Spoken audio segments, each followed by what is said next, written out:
Transition citoyenne, transition écologique, transition sociale, comment tout cela peut aller de pair, Jean-Claude Perrin?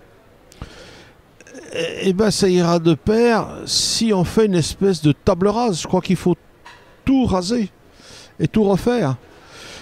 Aujourd'hui, on est coincé. Pourquoi? Eh bien, parce qu'il n'y a plus d'argent, nulle part. Enfin, je parle des machins publics, quoi. Les particuliers ont encore beaucoup d'argent, notamment. L'État, les collectivités. Oui, l'État, les collectivités, il y a de l'argent nulle part. Les régions ont un peu plus d'argent parce que c'est des collectivités récentes, mais vu comme elles dépensent beaucoup, notamment en frais de communication pour la plupart d'entre elles. Ou de réorganisation. Oui, ou de réorganisation, donc bientôt elles auront le même problème que les autres, quoi. En fait, la France comme l'Allemagne, enfin toute l'Europe de l'Ouest, est partie après la guerre sur la nécessité de reconstruire. Bon, quand on reconstruit, ça donne du boulot.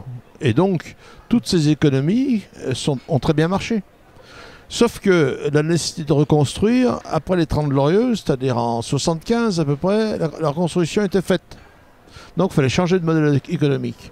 Or, changer de modèle économique, c'était, comment dirais-je, il fallait peut-être se secouer un petit peu. Et aucun élu ne peut être élu avec un programme où il faut se secouer. Donc, aucun élu n'a expliqué aux citoyens qu'on ne pourrait plus maintenir l'État-providence qui a été là de 45 à 75. Ils ont retardé le message. Ouais. Oui, bah, ils ont retardé. Le plus tard possible. Les gens commencent à s'en rendre compte maintenant, sur 40 ans de retard.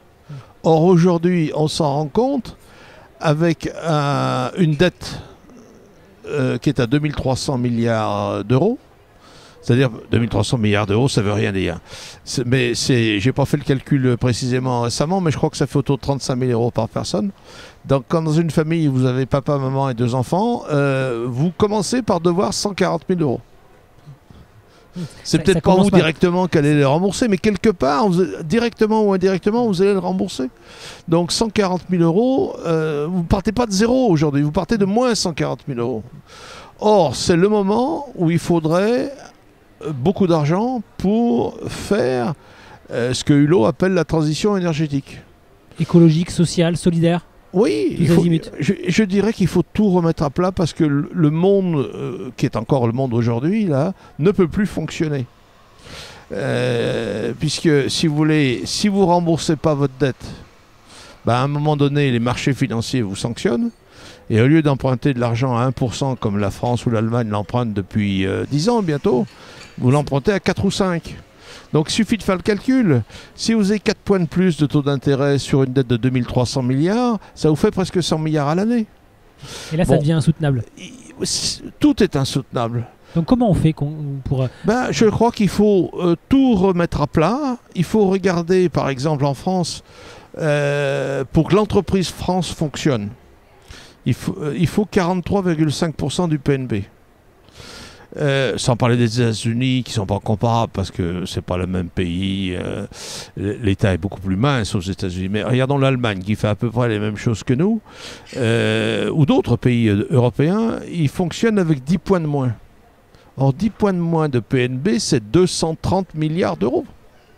Donc si on arrivait à faire fonctionner la Maison France avec 32 ou 33 ou 34% de prélèvements obligatoires, au lieu des 43,5, on y arriverait mieux. Alors, 43,5, c'est pas uniquement le secteur public. Hein.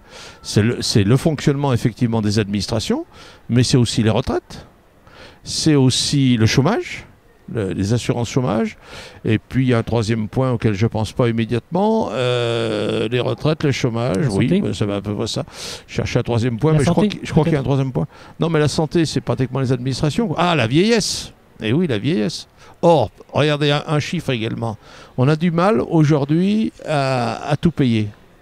Or, on sait que dans les 25 ans qui vont venir, le nombre de personnes de plus de 60 ans va tripler.